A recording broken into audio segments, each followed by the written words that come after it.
join, Mhm. we'll take the opportunity to give a special welcome to our speaker today, Dr. Mohammad Nadim Adi, and he is an assistant professor of interior design in the School of Family and Consumer Sciences at Texas State University in San Marcos, right? Mhm.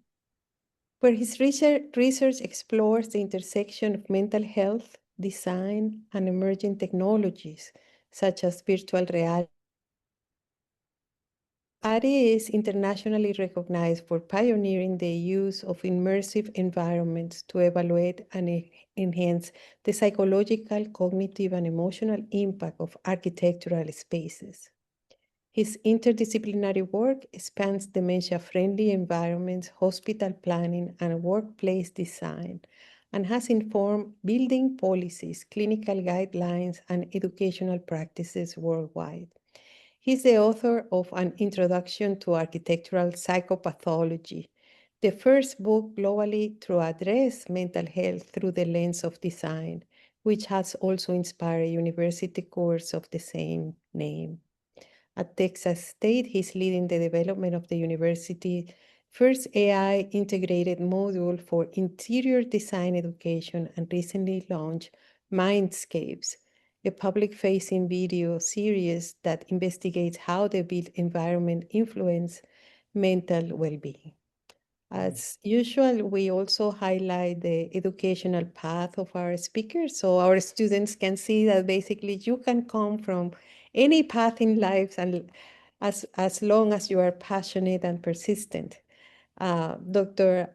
Adi finished his bachelor in architecture in Damascus University in Syria and completed his master's in architectural study, architectural design, design theory and build materials in Brighton, England, and where he also finished in the UK his PhD in interactive architecture and buildings, virtual environments and reality at the University of Salford.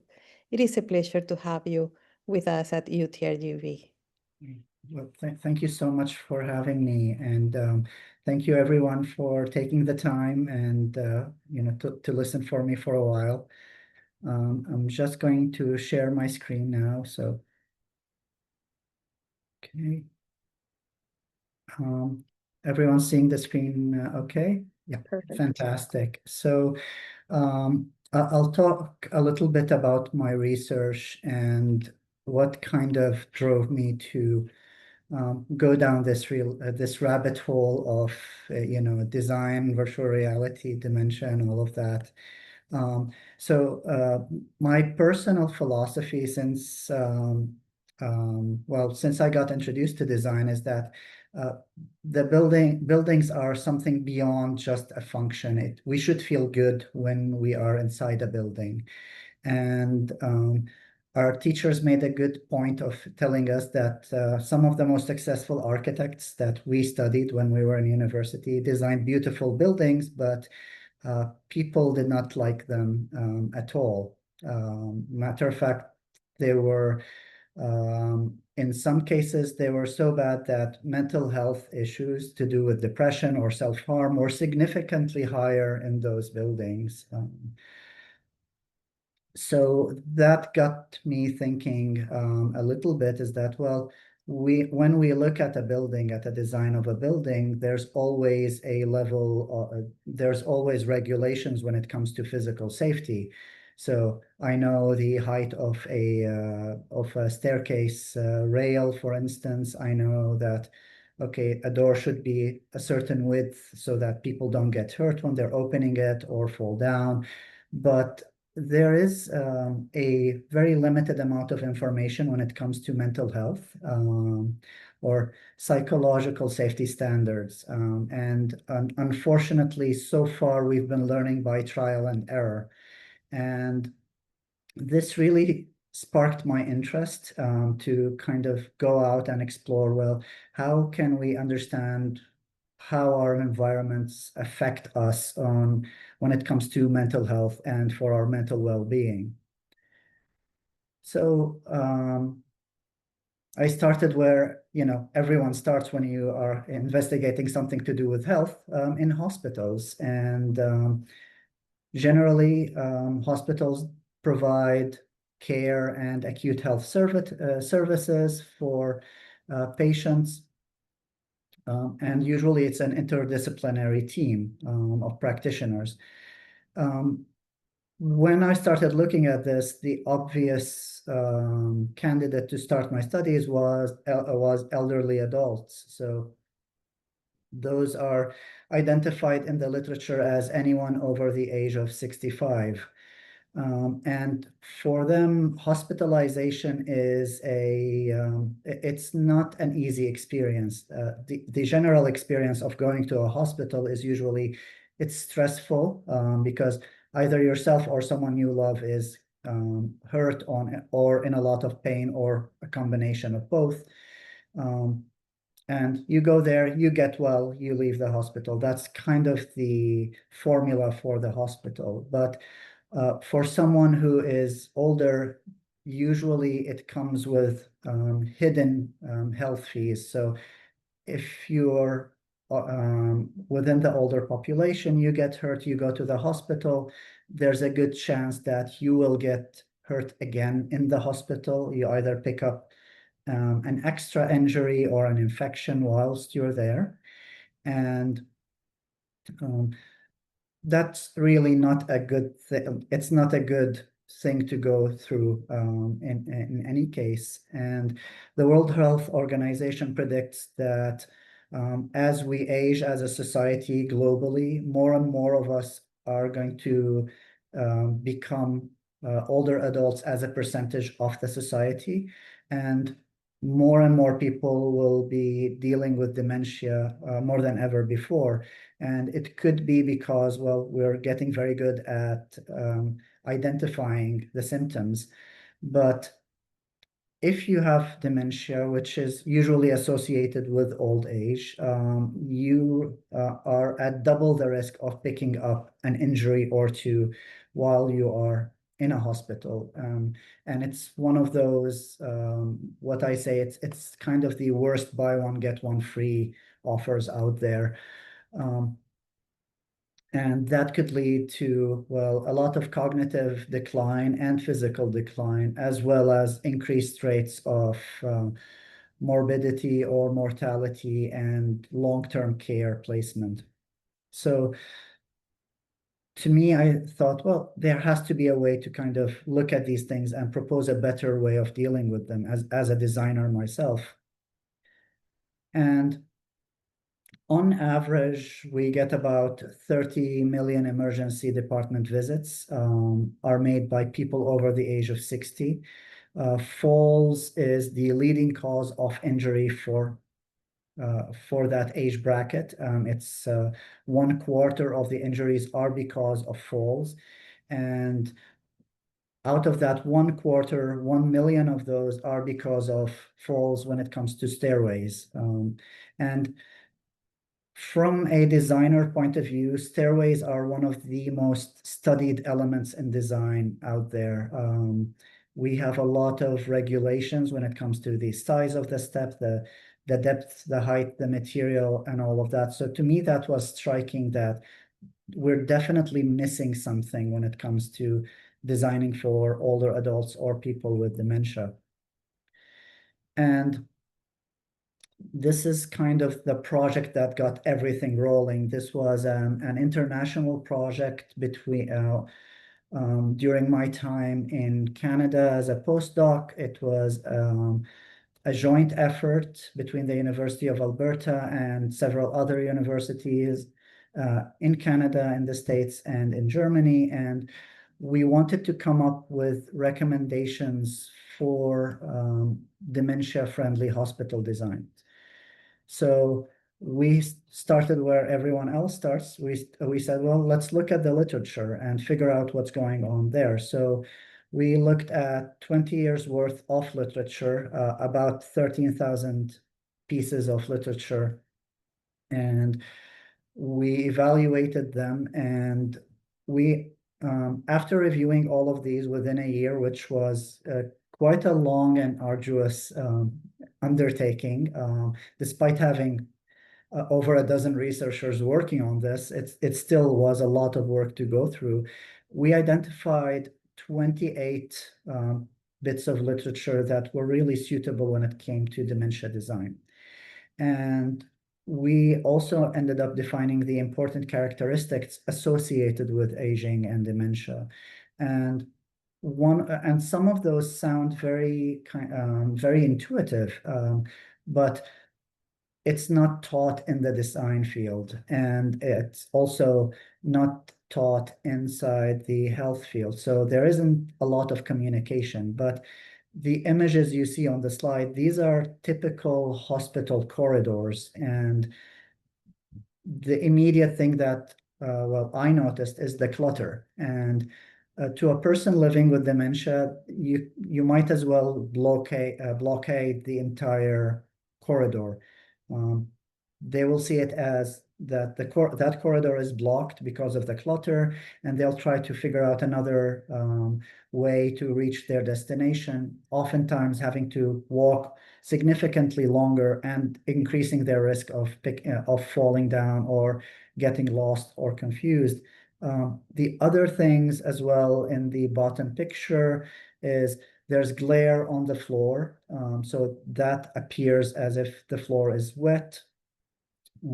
The doors are very similar, the lighting. So all of these are things that you see almost in every hospital around the nation, but we are not taught as designers how to intercept these things. And these are usually easy fixes.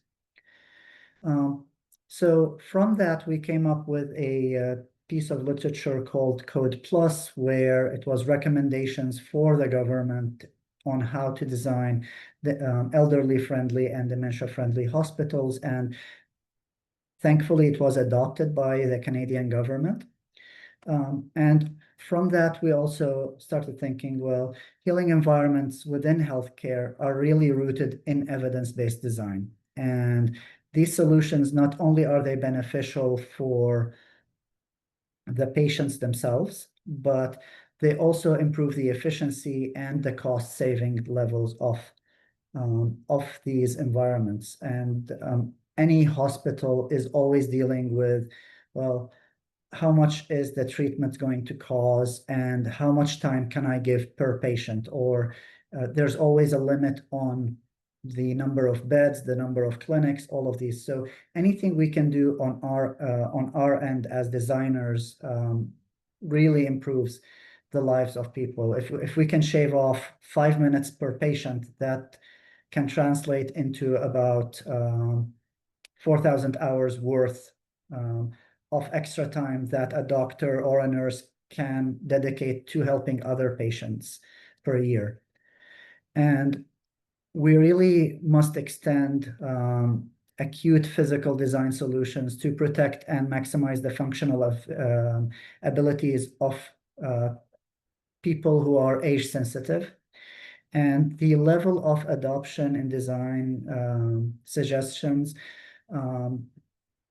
it's still unclear how much adoption are people doing. One of my biggest pet peeves as a design student, and still till this day, is whenever we're talking to a designer, there's always the prevailing notion of trust me, I'm an engineer, or trust me, I'm an architect. And you end up building the whole thing and you double check it a few years after and figure out, oh, that didn't work. Let's go back and fix it retroactively. And there has to be a better way. And really, the implication is that, well, physical design really influences the quality of life of anyone using that space, particularly within healthcare environments. And achieving safe, quality hospital care is really challenging because it's not standard. There's no one-size-fits-all approach. So it really depends on the person you're designing for. So talking to the person you're designing for or getting to know their caregivers or next of kin is essential in that process. And evidence-based design is sorely needed and should be applied to any general space or healthcare space. And really, this schematic really illustrates what should be happening. Is the general approach is we get a client who tells us, well, we need you to design a hospital. And the designer will talk to the client. Sometimes they're not a healthcare practitioner and will come back with a design that the client is happy with, but it might not work for the end user. And for the longest time, we thought of the end user as the nurse, the doctor, or the health professional. And really, the end user is also the patient themselves who is experiencing that type of space. So communication between all of the stakeholders is key when it comes to designing effective healing environments.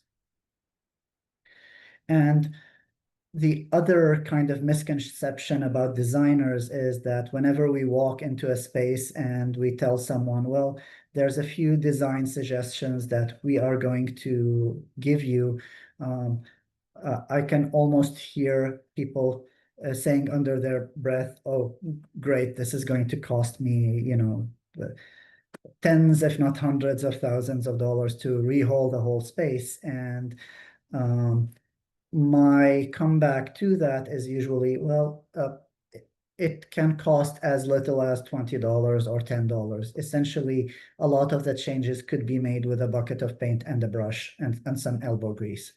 And these little details really make a huge difference in the lives of people. So I'll kind of talk a little bit about wayfinding. And here we see two examples.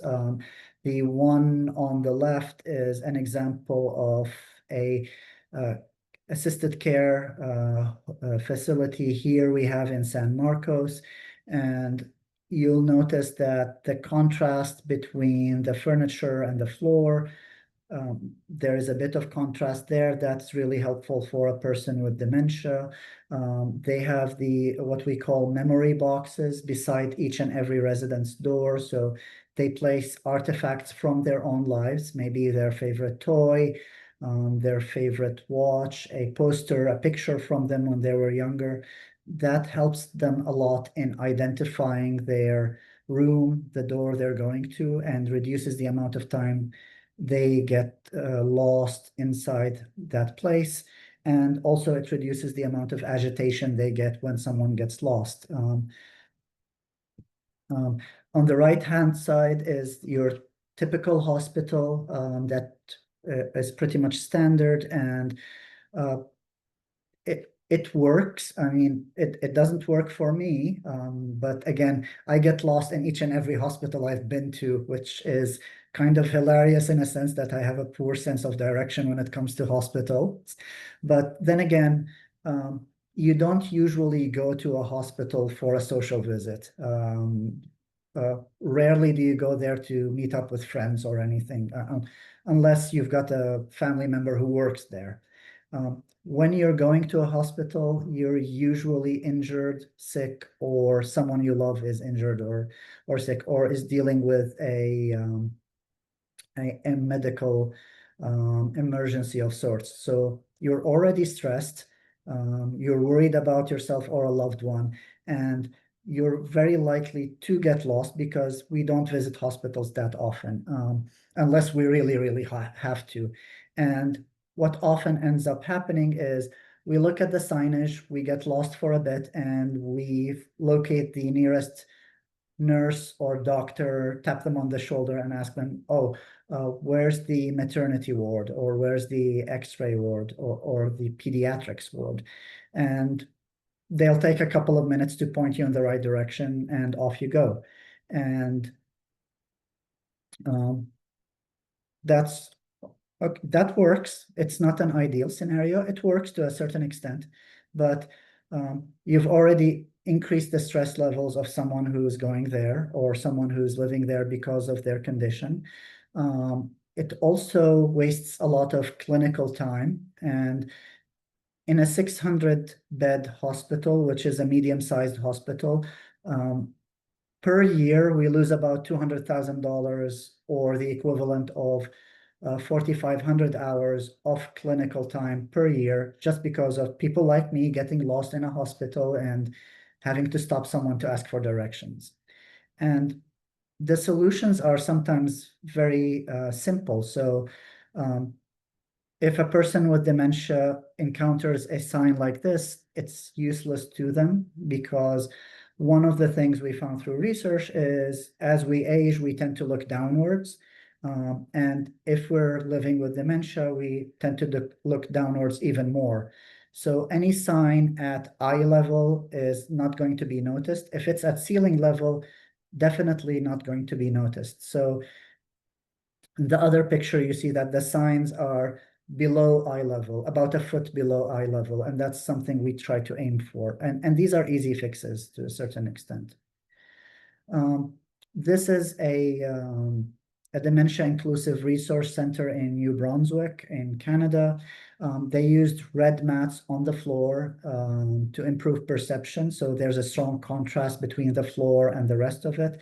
Also, the somewhat bright color removes the impression that there's a hole in the floor or there's water on the floor. So they walk on these floors with more confidence. The environment is clutter-free.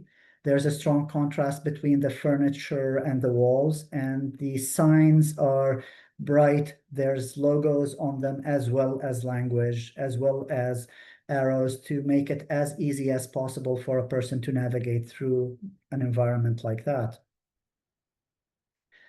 So understanding how these design elements, and these are very rudimentary design elements that every design student kind of studies, but we never end up in a situation where we tell them, hey, if you're designing for a person with depression, here's a few things that you should look at. Or if you're designing for a person with dementia, here's the things that you should look out for. We give them the generality of these design elements, and it's up to them to figure it out through experience and hopefully through having good mentors. So we have to have a better approach, and we want to have better designs because that improves the ability of a person living with dementia. Also, it gives them a sense of independence, and it reduces the overall risk in their daily life. So they're happy, we're happy as designers, and their family and their doctors are also happy because they don't have to treat them as much, and it improves their quality of life. Now, the other thing I mentioned is, well, how do we test these designs? And the usual answer was throughout the recent history of the profession is, well, we'll build it, we'll revisit the design 6 months or a year afterwards and see what works and what doesn't work. And that approach is usually very expensive, and it's also can be quite dangerous. I was quite alarmed to learn that, for instance, the Canadian Fire Safety Code, when we were working on a project there, came through trial and error. So that was a scary notion to me, that we had to go through, well, some buildings burning down or people getting hurt, to realize, well, we need to have, panic bars on doors so that when there's a fire and people are panicking and pushing the door will actually open. So virtual reality became my go-to tool to look at, well, I can put a person inside a design and they could react to that design in a realistic manner without endangering them. And that's particularly true for elderly clients. So they'll sit down in a chair or be harnessed. So I'm not worried about them falling. So it's easy to test environments in that regard. They're usually quick and very quick to implement changes. it could be as fast as one day to implement major changes in the design. And it enables us to show the client or the user several iterations of the design and get their feedback every step along the way. Of course, everybody is familiar with the meaning of virtual reality, but this particular definition I find is very humorous. And it was made in 1989, so it's a little old, but the idea is that virtual means that it's something in essence, but it's not really there. And reality means that's something tangible and fully there. So when you combine the two definitions of the words cancel each other out, which is kind of hilarious to me because I know that if you throw a virtual brick at someone in virtual reality, despite assuring them that this is a virtual brick, it has no weight, it has no texture, it's going to pass right through you, 10 times out of 10, they're going to duck. And that's wonderful because we get realistic reactions when we're testing those. So reactions in virtual reality are very similar to real life, if not, they're almost the same. We can have multiple users. It used to be very expensive. So the lab you're seeing is the one I did my PhD in, and it cost north of $2.5 to $3 million to build at the time. Nowadays, I could run to my local Walmart or Target and pick up a virtual reality headset for $300 or even less. So it's becoming very available and very easy to get into. And some of these headsets are standalone, so you don't even need to connect it to a computer. And the nice thing is we can create real life scenarios, and it helps us explore not only the space we're living in, but also the human psyche. And some treatments when it came to virtual reality and rehab or virtual reality and healthcare found that because we can have different environments, because we can vary these environments, people are more engaged in their rehab. People report more levels of satisfaction in their work. There's a reason why the fancy treadmills or the exercise bikes have a kind of screen in front of them that simulates you going through a nature walk, because you're engaging the person and they're not just staring at a wall or watching a TV show. There's even one study where they had people who suffered burns go through a virtual environment that is, which is a snow environment, and they're really throwing snowballs at snowmen. And those are people who suffered severe burns, and they reported feeling less pain when they were in that environment and feeling cooler, cooler as in temperature, not cooler as in style. But that's a testament to the strength of this technology when it comes to usage and its effect on the human psyche. Now, of course, scientists being scientists, we had to kind of do a study and publish papers to, solidify our claim that virtual reality is suitable to test dementia-friendly designs. So we kind of did the same thing we did with dementia-friendly hospitals, except this time we dug up every piece of literature we could find on virtual reality and its uses in healthcare environments. The other thing is that when we were digging and going through that study, we started thinking, well, dementia is one facet of mental health. What about other facets? So what about autism? What about post-traumatic stress? What about, just stress or depression, which is something that is being reported in significantly higher numbers, especially in the younger generations.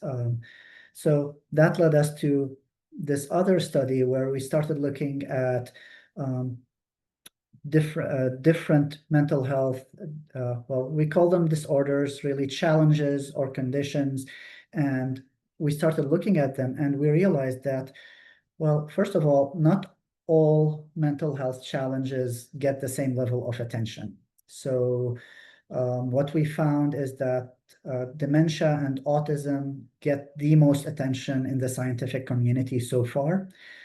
Things like depression, stress, post-traumatic stress, schizophrenia, for instance, the amount of literature out there when it comes to design and the built environment is not as rich. And just an example, for instance, this I would call this a typical corridor that you could run into almost anywhere.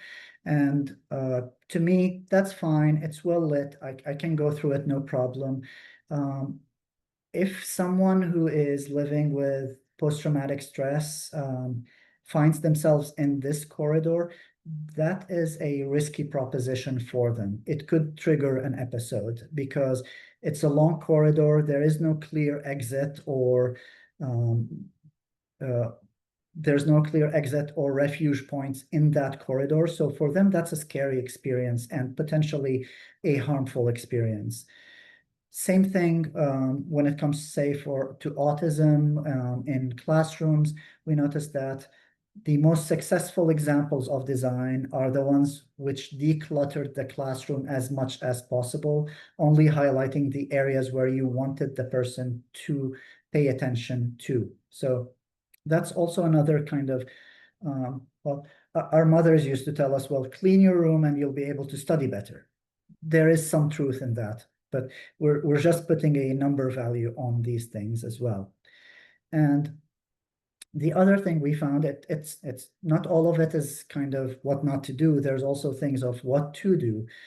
So we also found out that if you're suffering or you're living with depression, exposure to sunlight, particularly morning sunlight, reduces the length of hospitalization and reduces the effects of depression or bipolar disorder.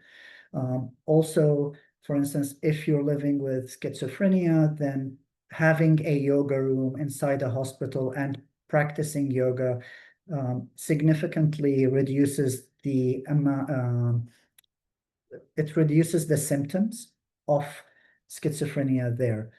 And these are things that we tend to know that, okay, I know that taking a walk in nature or having a green element is beneficial to me, but I never really connected the dots as a designer to realize, well, there's a deep level of impact that the built environment has on my mental health and on my psychological well-being. So the implications of this study was that really architects should focus more on improving or preventing symptoms of all types of mental health. And we should really collaborate and consult with mental health experts and people with lived experience.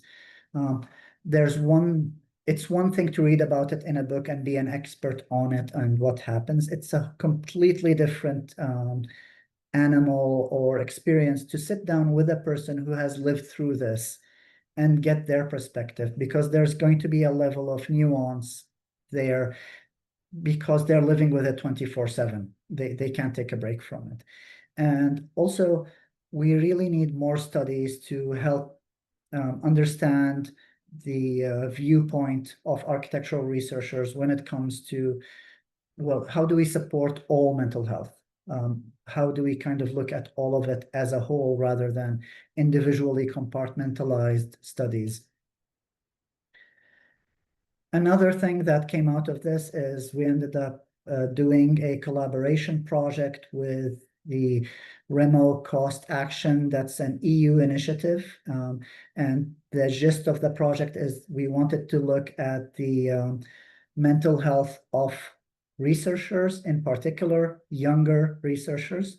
The idea is, well, we need to we know that academia is a stressful profession.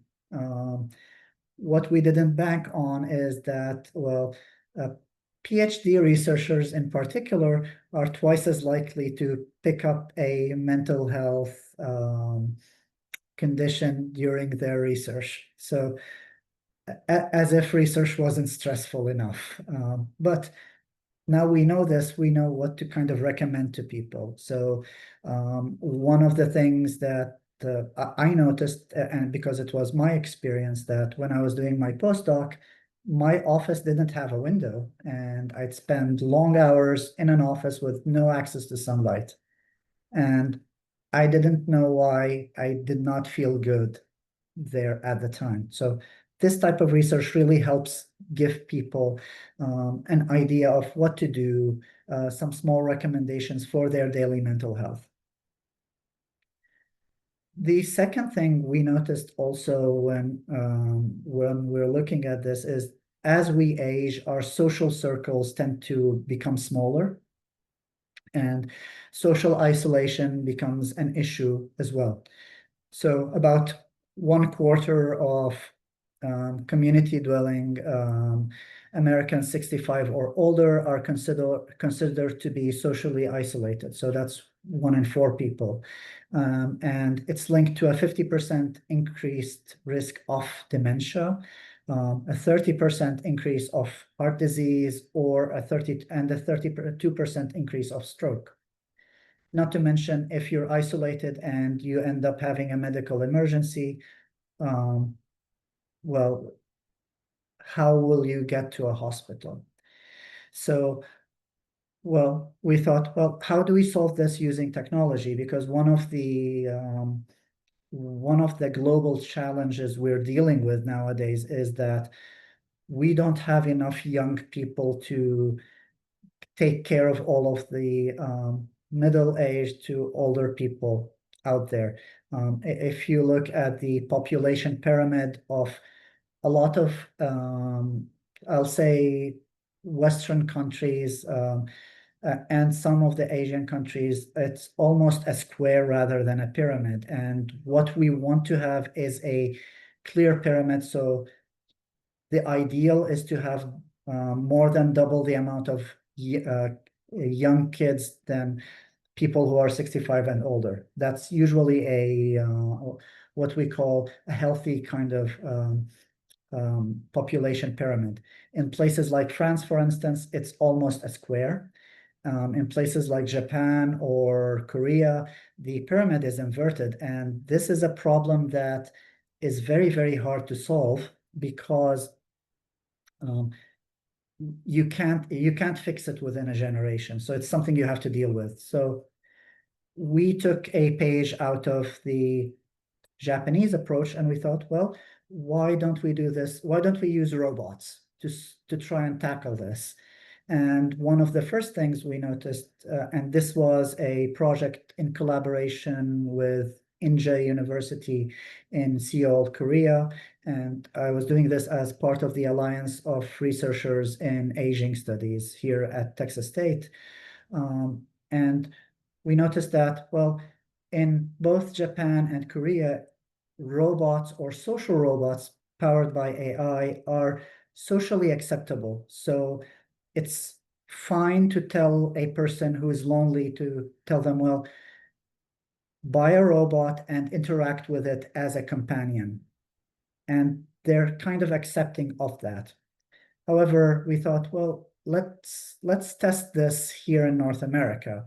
And we are not very accepting of this so far. Like the initial data gathering, the interviews, the surveys that we've done, is that people tend to look at robots in a way, in an untrusting way. So maybe it's to do with the movies we have about robots so far. So your iRobots, your Terminators, or I think Megan was the latest one I saw. So maybe there is a baked-in fear of robots kind of doing things they shouldn't do. But the other thing we know from working in VR is that there's something called the uncanny valley. And there's a reason why the most popular robots out there are cartoonish of sorts, because the more realistic the robot looks like, or a character looks like, the more you expect it to behave realistically. And if it's really hyper realistic, it brings a sense of fear or loathing. So it looks like a human being, but it's too perfect, or um, it's too cold, and that makes it look more kind of like a zombie, or it's odd. People reject it. So that's another thing we wanted to look at. What type of robot will be more acceptable? So very long survey, lots of pictures of different types of robots, and well, which one do you like the most? Or would you accept this to be a companion in your home? And it's still an ongoing study. We're waiting on our Korean partners to share with us their results as well, to kind of figure out what to do, how to approach this. But it's one of those things that I'm looking forward to. So the minute we have a robot that can help around the house, that's an ideal scenario for me. But every time I check the websites, they're pushing the release date by a year or two. So I'm hoping we get to that point. But the second thing when it comes to robots as well is we wouldn't have uh, this proposition without having an advanced level of reasoning within these robots. So i.e. artificial intelligence. And that also got me thinking, well, why can't we integrate artificial intelligence into healthcare environments? Now, the benefits of using artificial intelligence is that it can track behaviors in a very effective manner. It could provide, in theory at least, real life adaptations. So we could technically program it to say, if patient A walks in that area, dim the lights. If patient B walks in that area, increase the lights or play this certain bit of music. And when it comes to analysis, with human supervision, AI generally does a good job. And 3 years ago, I would have said, no way. Now I'm kind of eating my words in a sense that I find myself engaging with a lot of talks with, you know, Gemini, Copilot, and ChatGPT, and even comparing notes between the three of them because they have very distinct personalities. If you thought the difference between Google search and Bing search was hilarious, then you should see um, how distinct they are. And in one paper, we asked 3 different AIs to produce an environment that visualizes a depression, for instance. And one of them visualized something that was fairly, well, it's sad, but it's kind of upbeat. One of them was somewhere in the middle, and one of them was, we couldn't publish that picture. It was that dark. So again, same as all searches or all tools, test out multiple tools and figure out which ones work for you. But that also pushed me to kind of think, well, one of the problems when it comes to um, uh, dementia-friendly design is that we don't have a lot of experts out there in terms of designers who specialize in that field.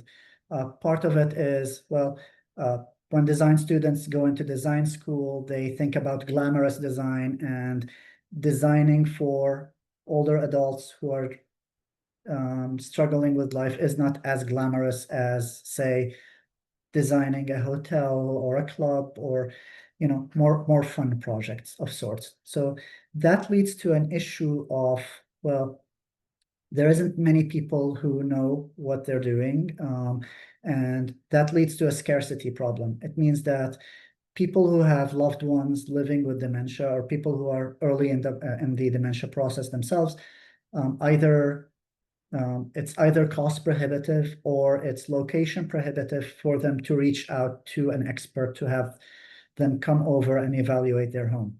There's also the problem of human error, which we're all prone to. So if I go to evaluate a home and say I haven't slept well the day before, I might miss things. So we are developing, patent pending, we're developing an AI module which you install on your phone. You snap pictures of the space you're worried about, and you highlight what elements you're worried about when it comes to dementia. And it will give you a report telling you, well, here are the things you need to change in this space to make it safer for a person living with dementia. And I'm excited about this because that means that, you know, for pennies on the dollar, a person could have access to quality evaluation of their home that would really cost them hundreds, if not thousands of dollars if you're hiring a consultant. Also, it provides a level of privacy so that if they're not comfortable talking about this to someone else, which is the case in some case, depending on the background of the person, their upbringing. I know for myself, growing up in the Middle East, you could talk about anything and everything, but not mental health. You could literally walk to a stranger on the road saying, well, I lost an arm the other day, and that's fine, but you never ever talk about mental health, even to your closest loved ones. So having a tool like this that provides accurate info it will increase the accessibility of this information for people and hopefully make their life a little bit easier. Um, Really, the impact on vulnerable populations of this research is we have to think about accessibility to care and accessibility to design, and these things really improve the quality of life. So in the same way, when we think about remote societies and for instance, in the Northern Territories in Canada, there are areas where they get a visit from a general doctor once a month for the entire town. And you have to think, well, what happens if you have a medical emergency somewhere between the visits? Same thing with when it comes to mental health and design. And understanding how design elements really influences our functional abilities is really important if we're really serious about creating spaces that promote health, healing, and well-being and reduces the risk of harm and injury. The implications for designers that I try to get everyone who works in design to think about is don't run away from technology. Try to embrace it and incorporate it into your daily routine.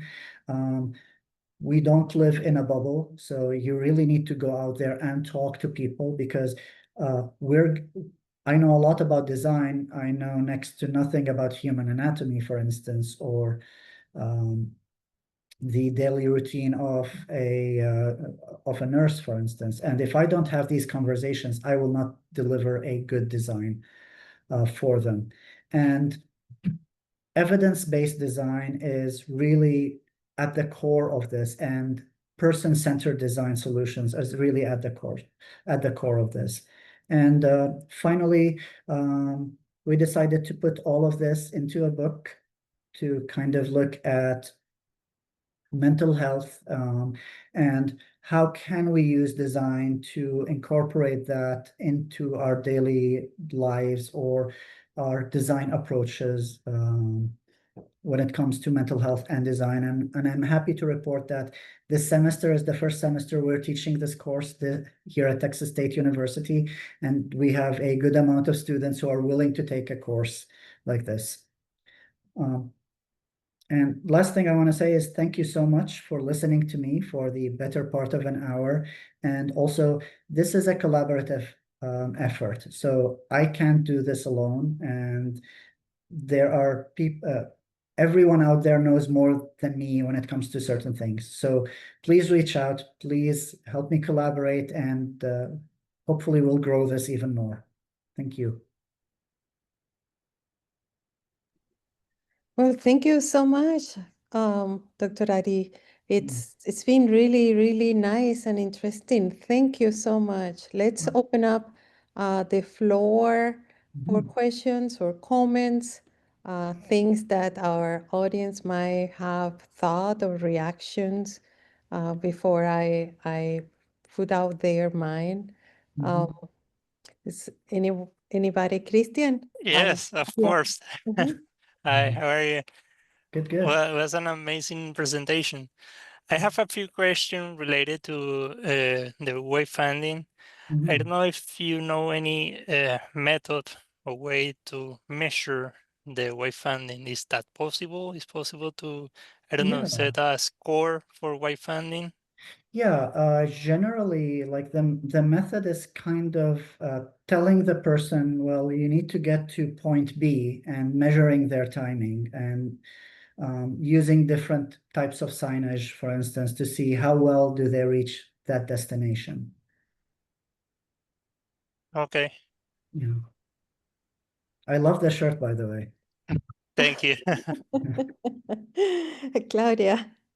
Question. I know you're saying that you have counterparts in Korea and that you're waiting on survey space to see like AI reactions and robots. Being that there's two different cultures, do you see a big difference in responses? So far, yes. I think they've been doing social robots longer than we have been doing them here in the States. So they have a higher level of acceptance there.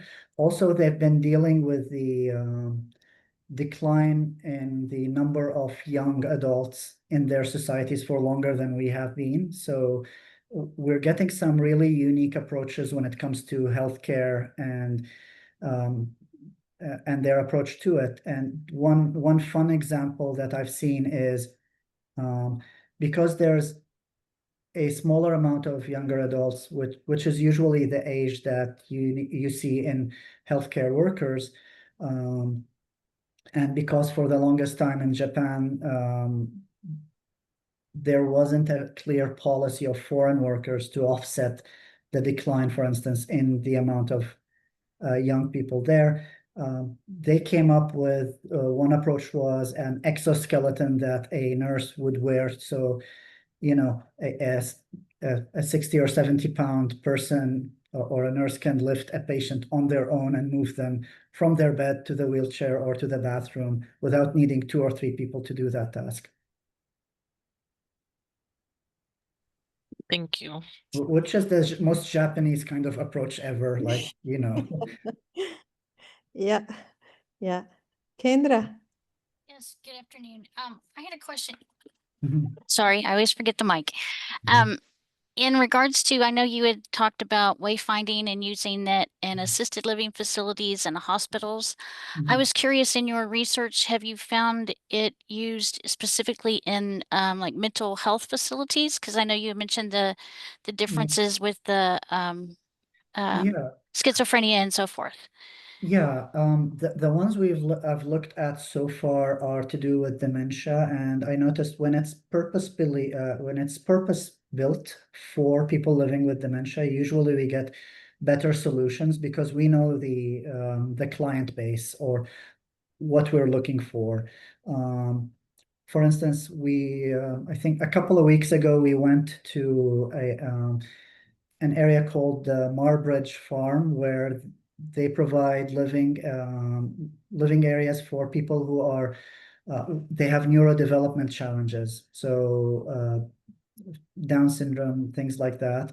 And one of the things in their independent living homes, where uh, you don't have doors that could be locked on any of the bedrooms. You have a curtain. And the reason for that is, well, if a care worker needs to get there quickly, then a locked door is quite problematic, for instance. And with that in mind, Doctor, do you see it? Have you come across of it being used in like memory units? I know with those types of patients, maybe it might be not as easily to use with those types of patients and so forth. But I would think, like in a memory unit, how that might work. So Yeah, no, it's the good news is people are picking up on the research and they're implementing it. So we're seeing it being used. One of our colleagues has a theory when it comes to dementia is that it's not a progressive condition. You don't go from stage 1 to stage 4, but rather it's kind of a yo-yo effect where the person thinks they're 16 years old and then they go back, or so his theory is called the time travel theory. So they're traveling back in time. So one of the ways to help them remember themselves is to have photos of them when they were younger, not having a mirror, because in their mind they're 15 or 16 and they look in the mirror and they see, you know, a 70-year-old or a 60-year-old, and like, who's this old person looking at me? So all of these are, they're really fun and interesting, but the implementation is tricky because it's very customized per person. Thank you. You're welcome. I have another question related to the VR. I just want to know if did you test the difference between the test in VR and the test in real life? Exists any difference? Is it the same or? It's as close as we can get it in terms of reactions and in terms of behavior. The one trick that I noticed is you have to limit the length of the session. So usually 30 minutes, between 20 to 30 minutes is the ideal, is as long as you can push it. Because one of the downsides of VR is that you can get motion sickness. So if you have severe motion sickness, then we can't really use VR as a testing method. But luckily, a good percentage of the population don't have that adverse reaction to VR, as long as we don't keep it long. In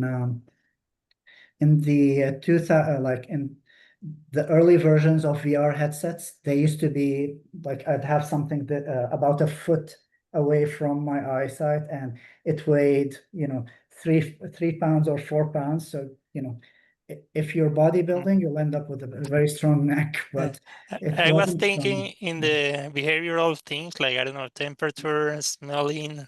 So yeah, we're getting there. We do have haptic feedback devices. So, and tactile gloves, for instance. So you get to touch things in virtual environment. The kind of balancing act is to try to have a minimal amount of kit attached to the patient so that their behavior doesn't become altered by them being aware that, oh, well, I'm wearing a lot of things. So, perfect. Thank you. Oh, you're welcome. Well, you touched on so many interesting angles. And as an interior designer, how do you see prevention of dementia? I think one of the, as an interior designer, my goal is to try to keep a person who is developing dementia in their home for as long as possible. So what I'm trying to prevent is them falling down or them getting lost or wandering outside. So that's the key thing, because what I noticed in the research is big life events can trigger a mental health issue or exacerbate it. So, and major life events are usually divorce, death of a loved one, or changing homes, moving. And what happens to a person with dementia who falls down is, well, one of the first things we end up doing is, oh, we're going to move you to this new environment where you're away from your community and you have to relearn everything. And that tends to kind of, well, we're trying to put them in a safe environment, but at the same time, we're possibly exaggerating the symptoms they're going to end up living with because of that. So as long as I can keep them in a safe environment for as long as possible and them not having to move out of their homes, the better.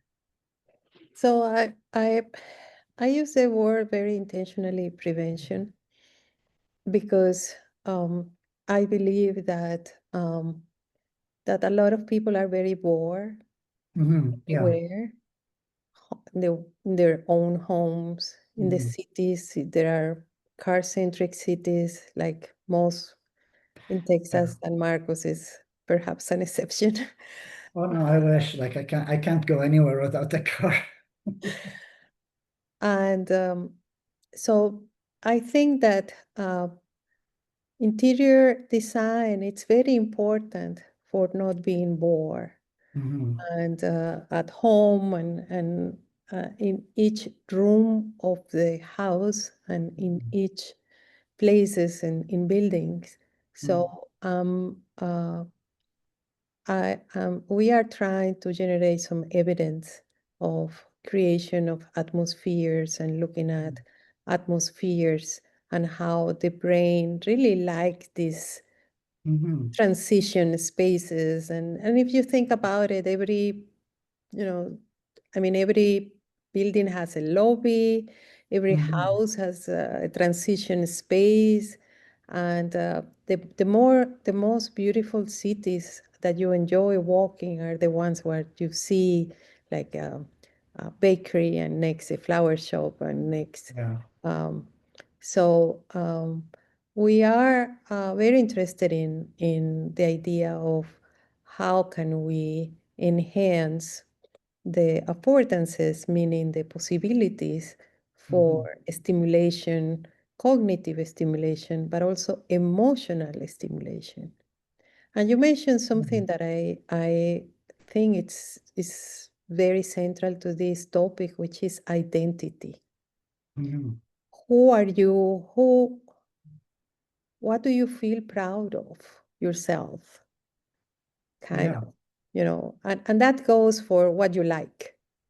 Oh yeah, no, definitely. I think one of the key things is you want someone to feel comfortable in their environment, and that comes from an understanding of who they are. So, and the other things, there are key things that I think because of urban life, we have focused less and less on through the years.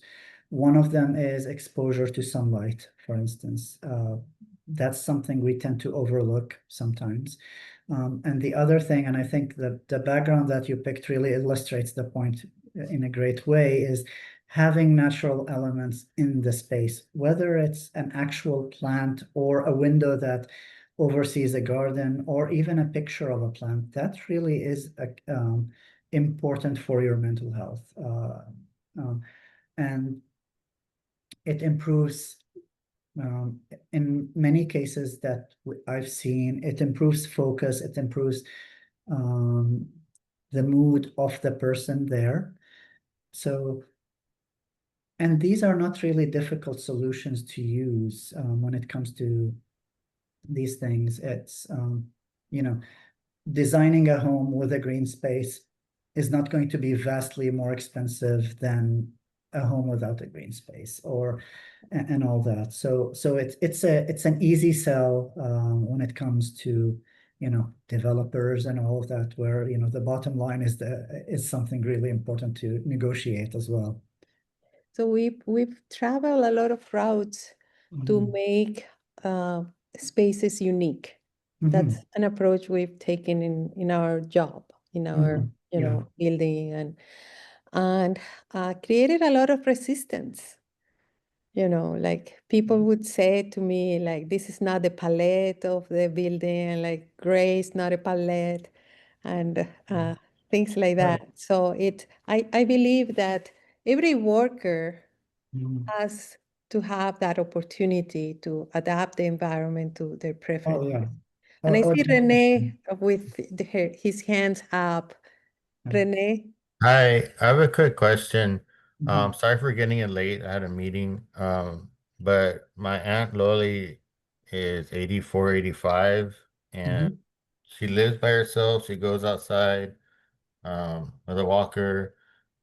She's lived in that house for probably 65 years, but she wants to move to Dallas. Like she's very functional. She paints rocks. She's working on paperwork all day. Her memory is good. Yeah.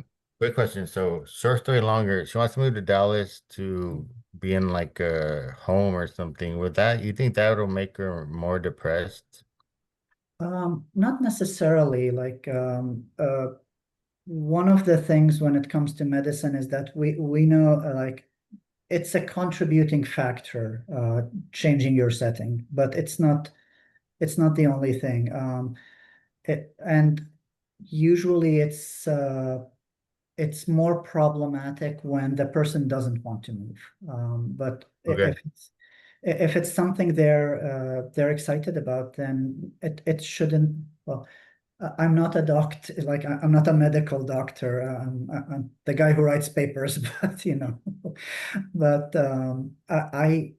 I wouldn't see that as a problem from the information that I've seen so far.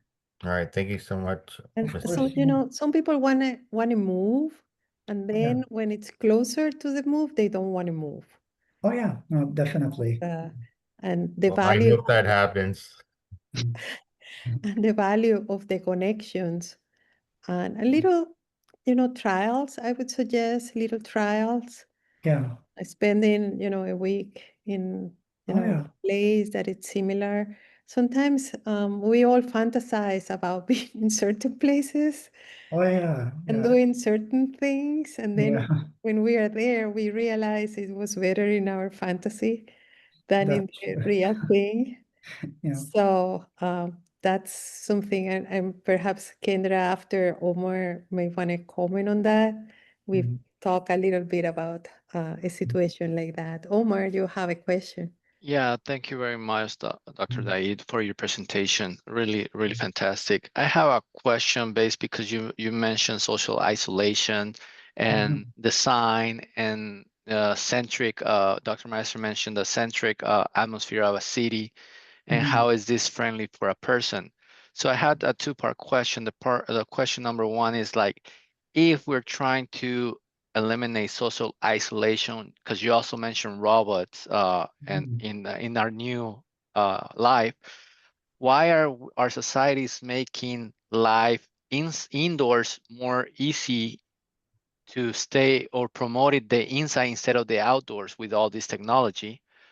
Question two would be, what is your thoughts about the backyard? Because all these centric cities or centric houses are now designed with a backyard when Mhm. it promotes isolation. It's like, yes, all the beauty is in the back. Nobody wants to. What is Yeah. your thoughts? Yeah. And Dr. Excuse me to Oh yeah. Dr. Gadar is also posed in the chat, say, designing spaces that promote community. Frontiers highlighted over backyard, so it's kind of a similar concept. Yeah, no, definitely. I think one of the interesting things about I think North America in general is that we are very car centric when it comes to our city design and neighborhood design. So we're expected to, take the car and go and do everything via car. And that meant that everything is at a bigger scale. So it's even here, I'm in a neighborhood and we have a gas station, but if I need to walk there to buy anything, it will take an hour for me to walk there and come back. And in my mind, that is problematic because we really need walkable cities. And a walkable city is something where you get to almost all of the services within 20 minutes. So the UK was a very nice example of that when I lived there.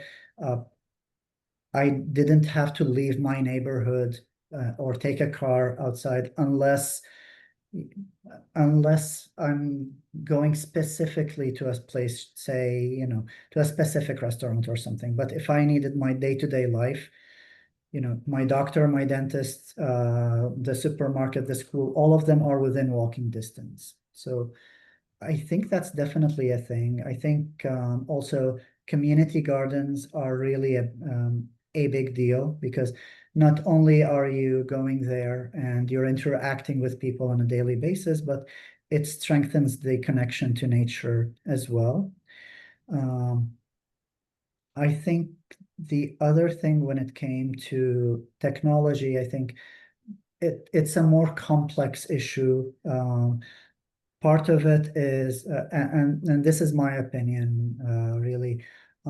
Part of it is globally we're aging, like the average age of a person is increasing, and I look at it, say, the generation of my grandparents, the average number of kids per family was about 6 or 7. The generation of my parents, it was 3 or 4. My generation, it's 2. I kind of worry about the generation of my kids. Up until, we've even jokingly talked with one of my kids, you know, please don't end up marrying a robot or something like that. So, but it's one of those things where it's interesting to see we're evolving as a species, but we're getting more integrated with technology. It's very difficult for to see a person without their phone on themselves all the time. And that's fantastic because you have access to a lot of services that we wouldn't have access to, but at the same time, we're glued to our phones all of the time. So we're not interacting with people as much as we should do. And it's interesting. I don't know the real answer to it. I'm fascinated to see the behavior, but it's going to be interesting no matter what, the outcome is. Yes, yes, definitely. And I can see that Renee, and I'm sure that Jennifer are fantasizing in London. Yeah. with No, yeah, information. yeah. Yeah. Best city ever. Yeah. Dr. Gadar, you have a comment? Yeah, definitely. I think that there are so many things we could do, and we are just so passive about it. And we let, it's almost like, who makes these decisions? And what do we want for our kids, and what do we want for us? Because we are aging.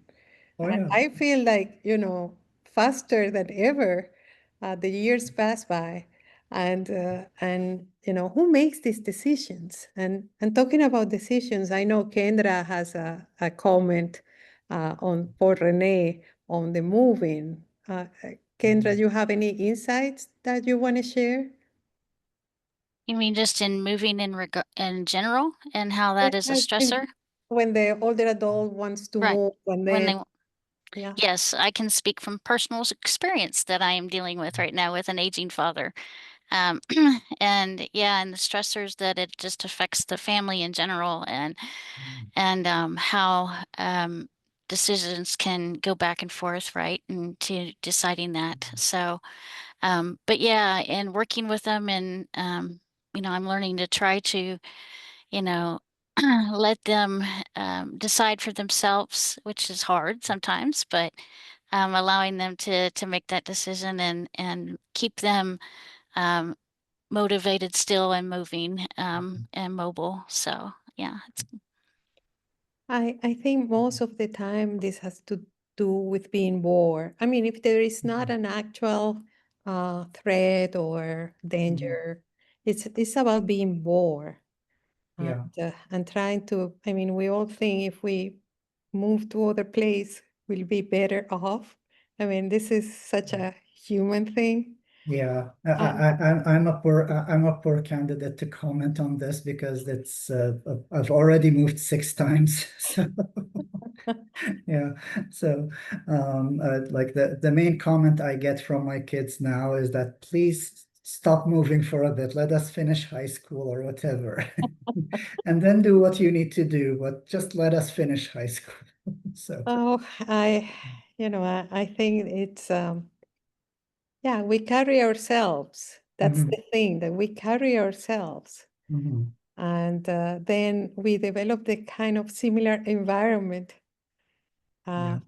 because we don't change. So we just recreate all these philosophers of architecture that say that you can only experience what you have inside. So even if it's a beautiful building or a beautiful atmosphere, but you need to have that kick to be able to enjoy. So no, that's why identity and really being personalized when you are designing, I think it's we are trying to, for an event that we're going to have in January, hopefully the son of Richard Neutra, who is a psychiatrist, because there is a house that Richard Neutra designed in Brownsville. So we have a treasure here in Brownsville. And this was the architect that he said that Oh, cool. that the room needs to be sensual for a couple. Yeah, Omar is very proud of having, and and he designed a house. He said that he designed the house for it's called libidinal house. So where and the house cannot, people buy the house and then they cannot sleep. They are hyperactive about. So I think that perhaps we even don't know what activate us. Sometimes you decorate the room or you put some colors that you like, but then when you see it, it's like, oh my God.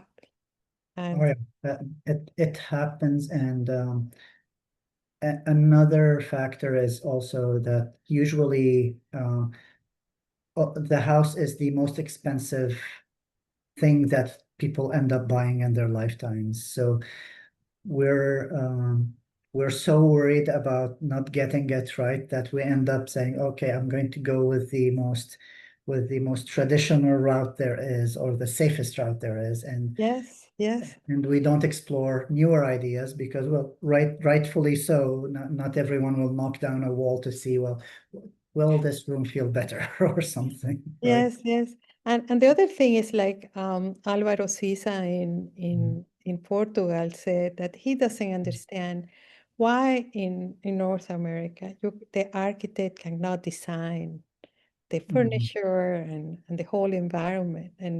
And he craves for being able to design a building outside and inside. So I thought that also, I think in the design field still we have too many silos. But anyhow, thank you so much. Yeah, I thank you for think having that me. we definitely went over time, but it's been a pleasure to have you. And hopefully, you have your people here now in Harlingen, Brownsville, but also, hopefully we can go and visit anytime soon. Oh, definitely. There Yeah, are a lot of we'd love to things have you for on. the new dementia prevention initiative of the state, and Yeah. I've been pushing a lot for design in cities and design in houses. Every room, I think we need to think carefully how this room is going to stimulate or support cognition and emotion. Oh, definitely. I think it's one of the ways I think we can judge a society is by how well they treat their most vulnerable. And Yes. I would say people with dementia definitely fall into that category, and we should be very gentle with them. So Thank you. Aneida has she said she's needing a presenter for in 2 weeks. I don't know if I'm gonna be here, Neida, in or if I'm traveling. If not, I'll gladly do it. I said possibly you talking to the audience. I know that for the audience, Okay. we have people that work in other departments. Was possibly you, somebody in the audience that may want to present. Please let me know. If not, I will try my hardest to find a replacement. I literally found out this morning that the presenter will no longer be able to, but we did reschedule them for 2026. So be on the lookout for them to be So rescheduled. it's going to be a surprise. But as Also have usually, the Texas Alzheimer's Research Clearing Consortium happening with so the abstract submission. The deadline is please November the submit 3rd. as soon as you can. I know from UTRGV, we usually receive some funds to support the trip for those that are presenters there. And Neira is creating a newsletter. She has already created a newsletter, but she's finding ways to improve that. So we need information. So please scan also the QR code, and you know, we are gonna comment on from our side what the Alzheimer's news are. And we've been having a lot of conversations around the blood test for Alzheimer's. So that's something that it's, I think, very hot.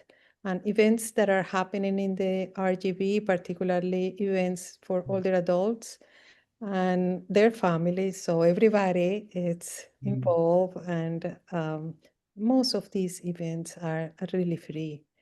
And resources for early career investigators or collaborations. So happy to entertain, and as always, Neida, thank you so much for all the work you do for us and for keeping the series active and on time. We appreciate very much your support and help with this. And thank you all of you for coming here. And I welcome some of you that I haven't seen in some time.